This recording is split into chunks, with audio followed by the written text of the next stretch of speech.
Aujourd'hui, dans notre pays, il faut quand même le rappeler, il y a un nombre de morts au travail qui est absolument gigantesque. Les chiffres de 2023, c'est à peu près 1300 personnes. Et ça, ce chiffre ne compte pas les suicides qui pourraient être imputés au travail. Donc, il y a un problème général de conditions de travail et d'organisation du travail.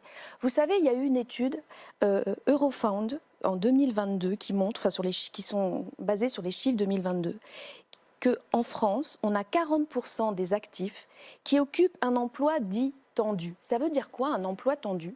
Ça veut dire que les exigences de votre employeur sont supérieures aux ressources qu'il vous donne. C'est-à-dire, soit vous n'avez pas assez de collègues pour faire le travail, vous n'avez pas assez de moyens, vous n'avez pas assez de temps, vous avez des objectifs inatteignables. Et ça, dans énormément de secteurs. On est à l'avant-dernier rang de l'Europe avec l'Albanie.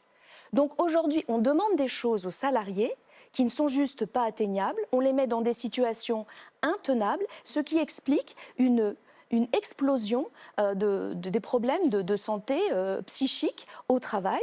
Et donc ce qu'il faut faire, et c'est urgent, mais on le demande depuis des années, c'est de mettre en place des véritables politiques de prévention qui incluent aussi des changements dans le management, des changements dans l'organisation du travail.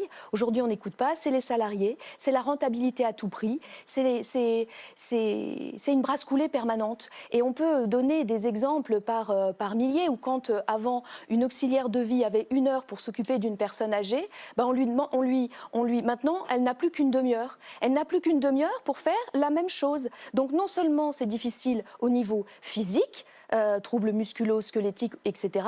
Mais aussi le sens qu'elle mettait à son travail, de pouvoir discuter avec la personne âgée, l'aider à remplir des papiers. Elle ne peut plus le faire, donc elle se sent en grande difficulté. Vous voyez, là c'est un exemple précis, mais on pourrait en citer des dizaines et des dizaines. C'est aussi lié peut-être